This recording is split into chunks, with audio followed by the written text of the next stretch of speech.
I guess it's a multifaceted representation. I mean, I represent the community, the community members, the parents, parents of the students who are in our district. But it actually goes further than that. In that our district, the people who live within our district boundaries, only 20% of them have kids in the district.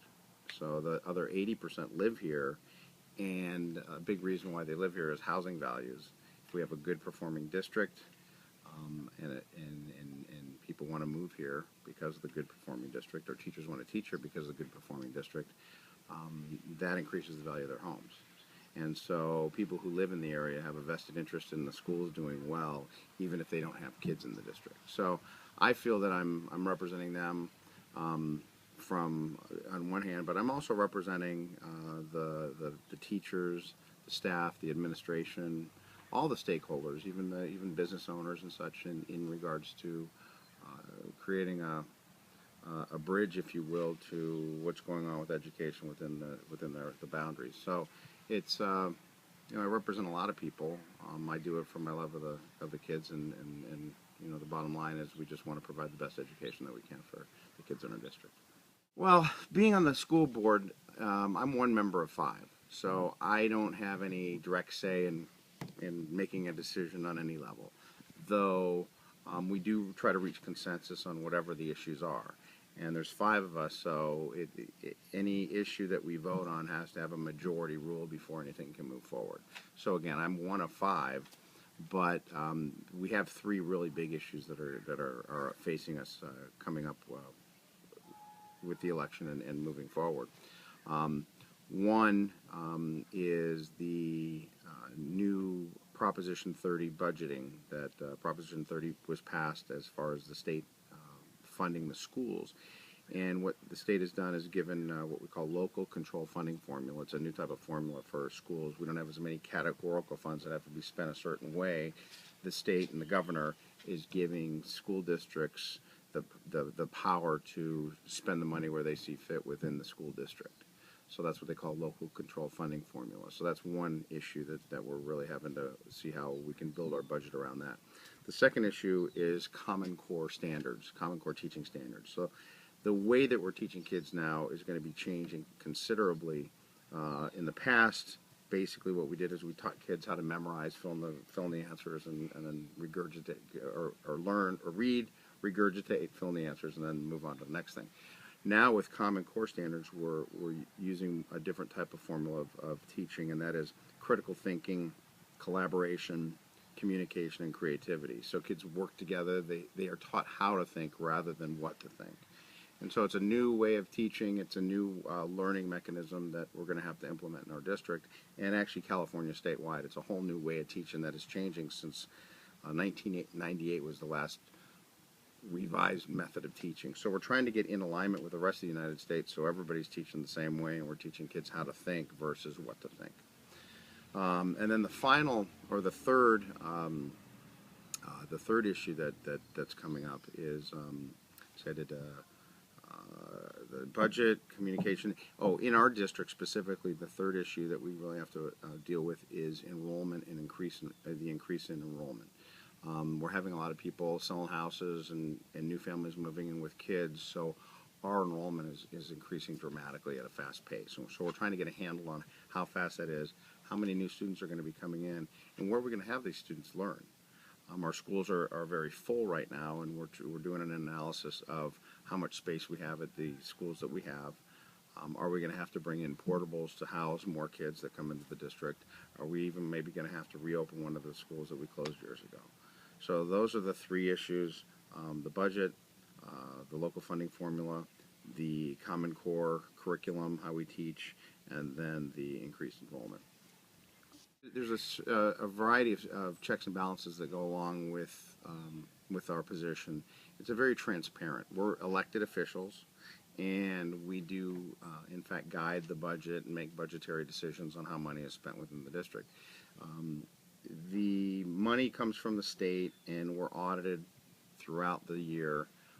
The budget, when it is built, proposed, and approved, is always done in a public forum. So the room right behind me is our district board room. We have a board meeting this evening, as a matter of fact. But anytime we have budget budget negotiations, budget talks, talks about where things are being spent, it's all in a very public forum. Nobody has an individual right to sign a check or make a decision. It all has input from the community, and has input, from the board, obviously, to be able to make the decisions, and our business manager and our superintendent. A unique thing in our district is we've developed 2 years ago. We developed the the superintendent's budget committee, and so that is made up of teachers, administrators, community members, and I'm one of the members from the board on the budget committee. So we really take apart and try to learn as much as we can about where money's coming from, where the shortfalls are, what needs to be funded, and then the idea behind the budget committee is to get that information out to the community members, so then they're educated, and then they can give input.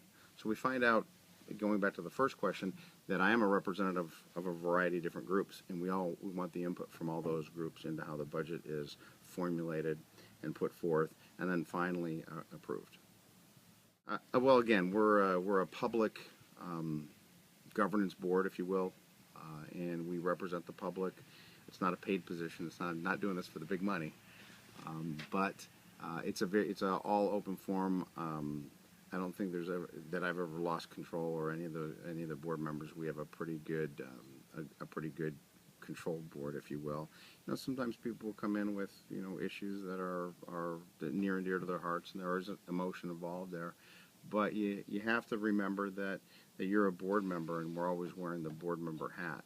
And what that means is, sure, we have feelings about, we're people, so we have feelings about things, but we're one of 5 people who are representing our school district, and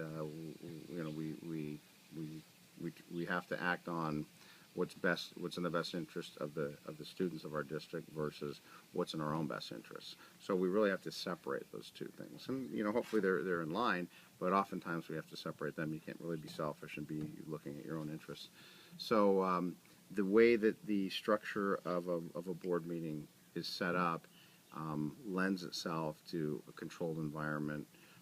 If there are times where either the public gets out of control or a board member might get out of control, I happen to be in the presidential role this year, so I have the authority or the responsibility to control those matters. And if we have to take a break, I can call a break in a meeting to let things calm down if it might warrant that. Well, appropriately and inappropriately, again, it gets back to the checks and balances. There's a lot of rules about how boards function. Things such as the Brown Act will prevent a group of us meeting outside of the board to discuss board topics. We can't do that legally. So there's these checks and balances that are there. The fact that board meetings are done in they're announced publicly, they're put in the newspaper, and they're open to the public, lends itself to another set of checks and balances, if you will. We're civil in what we do. I could imagine that in collusion in certain situations, if people are violating the Brown Act, meeting outside of the board, that there could be, and I don't really know how that could happen, but theoretically there could be things that could hurt a district or any kind of entity. I know that there was misuse of funds in a city, but that was, I think, more of a mayor kind of governing or taking control and taking payments under the table. But with the checks and balances, I don't see how that could happen here, and with the legalities in place, and even just the ethical way that we run our own district, I can't envision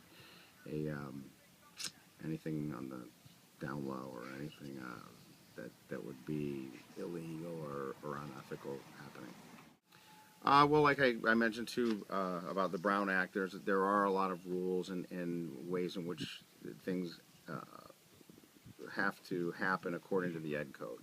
So, for instance, our agenda, we have to have our agenda put forth, or our agenda in place the week before. By Friday, it has to be publicly posted, the agenda for the following Tuesday meeting. So everybody who has any vested interest in any of the topics, they know publicly that what's going to be in the agenda, and the agenda is all we can talk about while we're in the meeting.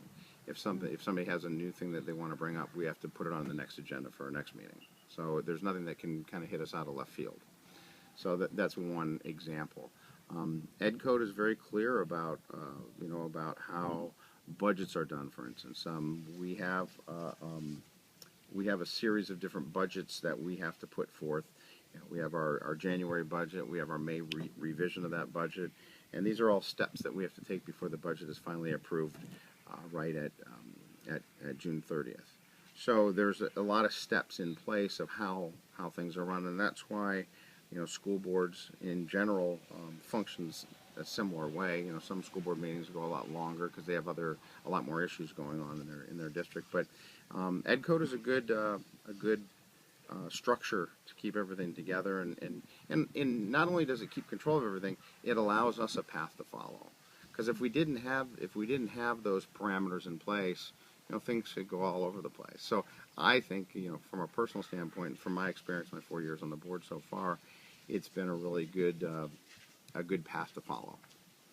Again, as I mentioned before, the biggest part of the Code of Ethics that you'll hear people talk about is the Brown Act, and again, that's meeting outside of the board with a quorum of the board, and a quorum meaning 3 or more board members in our case, because it's a 5-member board. So there are a lot of ethics, and the ethics are, and I learned this early on, is even in the community, I'm always wearing my board member hat. So I have to speak as a board member. My comments are reflected as coming from a board member. So when I'm talking amongst anybody, I could be quoted however that might happen, and I could be misquoted, and I have been misquoted in the past, but it's always coming from a board member perspective, and I'm always related to being a board member, and so I have to hold myself in the highest ethics as I can, and I think that as an elected official, people who are putting themselves up for that position and want to represent the public have to live by that that creed, and that just comes with the territory.